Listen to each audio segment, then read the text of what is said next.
असली भारत गांव में बसता है, यह कथन हमारे महापुरुषों द्वारा कहा गया है। इसी कथन के साथ आज हम स्वागत करते हैं श्री चंद्रपाल सिंह जी उर्फ पप्पू चौधरी जी का, जो कि पूर्व एमएलसी भी रह चुके हैं, भारतीय जनता पार्टी के प्रांतीय परिषद सदस्य भी हैं। पप्पू चौधरी जी, आपका बहुत बहुत स्वागत है राजनीति दर्शन पर। वर्तमान में किसानों की समस्याओं का समाधान किस प्रकार का है? वर्तमान सरकार ने, चाहे केंद्र की सरकार हो, योगी जी की सरकार हो, जिस प्रकार से फसलों के मूल्य बढ़ाए हैं, मैं समझता हूँ कि सभी फसलों के मूल्य अब इतने हो गए हैं कि वो 1.5 गुना लागत का 1.5 गुना लाभ किसान को मिल रहा है।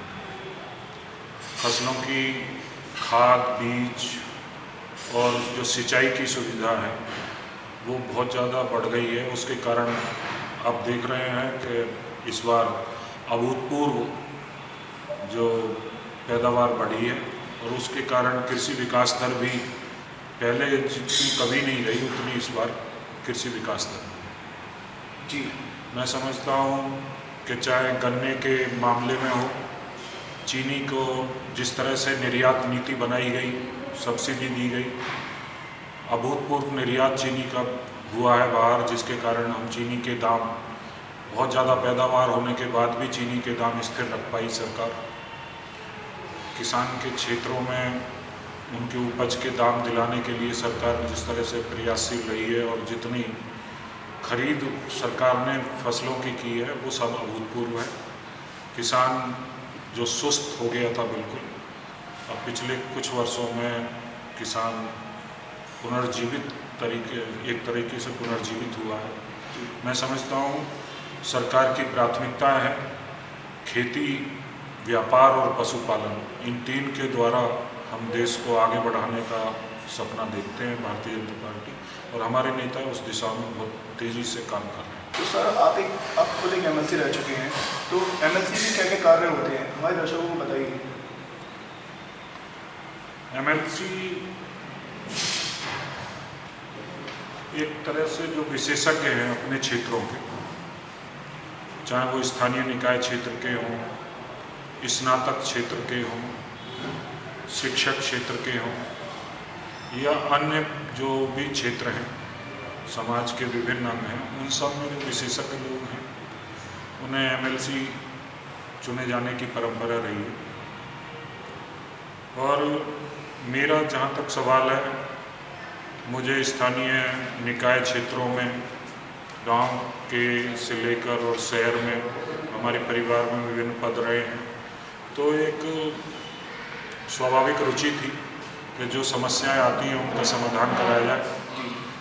गांव में जो भारतीय संस्कृति का आधार है उसको एक सही दिशा दी जा सके, उसके लिए काम करने का पूरा अवसर एक एमएलसी के सामने होता है।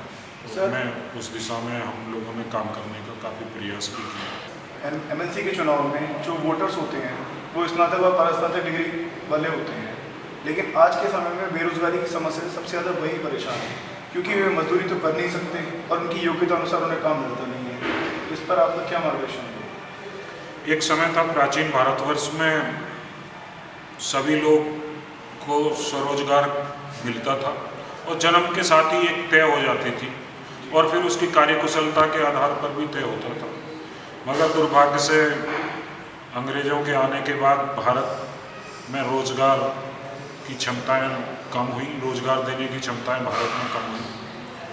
वर्तमान सरकार ने जिस प्रकार से प्रशिक्षण, कौशल विकास प्रशिक्षण भत्ता देने का 2500 रुपये उसे बढ़ाकर कर दिया, 1500 रुपये केंद्र सरकार देगी, 1000 प्रदेश सरकार देगी, और उसके अलावा भी जो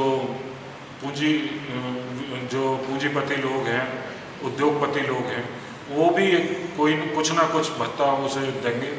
प्रशिक्षण करके लोगों के अंदर हुनर विकसित किए जाएं, उन्हें स्वतंत्र रोजगार का अवसर मिले, जो भारत की प्राचीन परंपरा रही थी कि यहाँ अगर आपको राज तलाश करने हैं तो राज का पूरा एक मोहल्ला है, आपको नाई तलाश करने हैं तो नाई का पूरा एक मोहल्ला है। कहीं रोजगार खुद उनके पास चलकर पहुंचता था। उनके अंदर हुनर थे, दुनिया में हम सबसे अच्छा कपड़ा बनाते थे।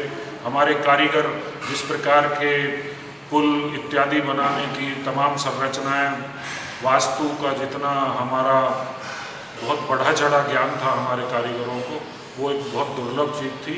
वर्तमान सरकार ने इस दिशा में काफ़ी कदम बढ़ाए। मैं समझता हूँ लोगों को स्वतंत्र रोजगार मिलेगा, निर्यात के अवसर उपलब्ध कराए जाएंगे तो देश में रोजगार पैदा होंगे, बेरोजगारी की समस्या बहुत जल्द दूर होगी।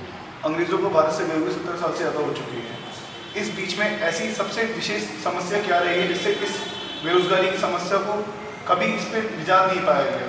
इससे हमेशा ये साल दर साल बढ़ती ही गई। एक कहावत है कि जिसके अंदर हुनर है वही नर है। हमारे देश में जब हम दुनिया का करीब 40% निर्यात हम करते थे, दुनिया का सबसे अच्छा कपड़ा भारत से निर्यात होता था, अच्छे जूते से लेकर अच्छी तलवार, अच्छे हथियार, सब कुछ भारत से निर्यात होते थे। अंग्रेज़ों ने षड्यंत्रवश हमारी उन व्यवस्थाओं को नष्ट किया और इस तरह से चीज़ों को प्रचारित कर दिया, अरे तुम लोग नौकरी करो। शिक्षा व्यवस्था को इस प्रकार का बना दिया कि आदमी अपने स्वतंत्र रोजगार या स्वतंत्र हुनर अपने अंदर पैदा करने के बजाय वो गुलामी की तरफ बढ़े। इस प्रकार की शिक्षा दी। दुर्भाग्य से देश आज़ादी के बाद भी उस शिक्षा व्यवस्था में कोई बहुत ज़्यादा परिवर्तन नहीं हो पाया। अब लोगों के अंदर स्वतंत्र चेतना विकसित करने का काम किया जा रहा है। लोग किसी के यहाँ नौकरी करने के बजाय खुद दूसरों को नौकरी दे, इस प्रकार का हुनर हमारे युवाओं में आए तो मैं समझता हूँ भारत अपने प्राचीन वैभव को प्राप्त करेगा। यही मेरा कहने की था कि अंग्रेज़ों ने जो व्यवस्था नष्ट करी थी, दुर्भाग्य से वो व्यवस्थाएं पूरी तरह अभी ठीक नहीं हो पाई हैं, उन्हें ठीक करने का पूरा प्रयास किया। कोरोना संकट आया हुआ है, इस वजह से भारत में बहुत से ऐसे लोग हैं जो अपनी नौकरियां छोड़ कर अपने घरों में गए हैं, अपने घरों पर वापस गए हैं और 2-3 महीने से जिनकी नौकरियां जा भी सकती हैं, उसकी संभावना भी है। तो इस पर आप क्या बोलेंगे? इससे दोबारा से वापसी करने के लिए सरकार को कितने कड़े कदम उठाने होंगे? वर्तमान समय में एक लोकल वर्सेस ग्लोबल की एक जंग है और हमें निश्चित रूप से अपने लोकल को मजबूत करना होगा। उसके लिए हम जो ग्रामीण बाजार है उन्हें विकसित करें, लोगों को कहें कि भाई जो हुनर तुम्हारे अंदर है उनसे चीज़ें बनाकर तुम ग्रामीण बाज़ारों में उनका चीज़ों को लाओ, जिससे क्षेत्र की जनता भी लाभान्वित होगी और क्षेत्र की जनता के साथ भी ये प्रयास किया जाए। हम लोग कार्यकर्ता स्तर पर कर भी रहे हैं कि आप लोकल लोगों की बनाई हुई चीज़ों को लोकल में प्रयोग करें, बाहरी चीज़ों को जहाँ तक जरूरी हो उन्हें अलग रखने का प्रयास किया जाए। लोकल हम लोगों को रोजगार तभी दे पाएंगे जब हम स्वदेशी का और लोकल का प्रयोग अपने अंदर एक आदत के तौर पर हम करेंगे। तो मैं समझता हूँ कि लोकल वर्सेस ग्लोबल की जंग में हमारे जो मजदूर वर्ग है, चाहे हमारे किसान हों, चाहे हमारे व्यापारी, खुदरा व्यापारी, उद्योगपति हों, सभी को इसका लाभ मिलेगा। कोई भी नीति होती है, अगर हम शरीर के किसी अंग को लाभ पहुँचाते हैं तो वो लाभ इस प्रकार का होना चाहिए कि हमारे पूरे शरीर को उसका लाभ पहुँचे, ना कि किसी विशेष अंग को विकसित करने का हम प्रयास करेंगे तो हमारा शरीर बेडोल हो जाएगा। हमारी नीतियाँ इसी प्रकार की होंगी कि हमारा पूरा समाज उन सब चीज़ों को लेकर विकसित हो, समाज के अंदर लोकल में रोजगार विकसित हो, ये हमारा जो है लक्ष्य है और निश्चित रूप से हम लोग इसमें कामयाब होंगे। कोरोना के कारण एक जो संकट पैदा हुआ है उसे एक अवसर के रूप में विकसित करना हमारी पार्टी जो है उसे बहुत बड़े प्रयास के रूप में। तो सर भविष्य में सरकार किन किन नीतियों को लेकर सक्रिय होने वाली है जिससे कि बेरोजगारी, किसानों की समस्या आदि को फायदा होगा? बेहतर कानून व्यवस्था बनी रहे, ये हमारी सरकार का लक्ष्य है। कानून व्यवस्था ठीक रहेगी तो स्वतंत्र रोजगार के अवसर लोगों को मिलेंगे और जो भय का वातावरण है वो काफ़ी कुछ सरकार ने, मैं समझता हूँ, ख़त्म किया है। जो दिन दहाड़े लूट होती थी, चोरी, राहजनी, लोगों का पशुधन वैसे ही लूट जाता था, अब उन सब चिंताओं से लोग दूर हैं। सरकार कानून व्यवस्था अच्छी रख रही है। बिजली की उपलब्धता ग्रामीण क्षेत्र में जिस प्रकार से सरकार ने बढ़ाई है, मैं समझता हूँ कि ये हमारे विकास के लिए, देश के विकास के लिए एक स्वदेशी की हमारी भावना, लोगों को गांव देहात में सामाजिक सुरक्षा का वातावरण देना और गरीब लोगों को जो अवसर की तलाश में हैं, ऐसे हुनरमंद लोगों को अवसर प्रदान करना, उनकी वित्तीय सहायता करना, ये सब हमारी सरकार के लक्ष्य होंगे, जिससे हमारा जो प्राचीन भारत था, जिस प्रकार का स्वतंत्र रोजगार लोगों के पास थे, ऐसे ही स्वतंत्र रोजगार वृत्ति हमारी बढ़े और भारत पुनः महान स्थान प्राप्त करे। तो यही हमारी मुख्य रणनीतियाँ रहेंगी। इसी के साथ आज की बात को समाप्त करते हैं। फिर हमारे साथ जुड़े रहिए इस तरह की वीडियोस देखने के लिए। चंद्रपाल सिंह जी, आपका बहुत बहुत धन्यवाद।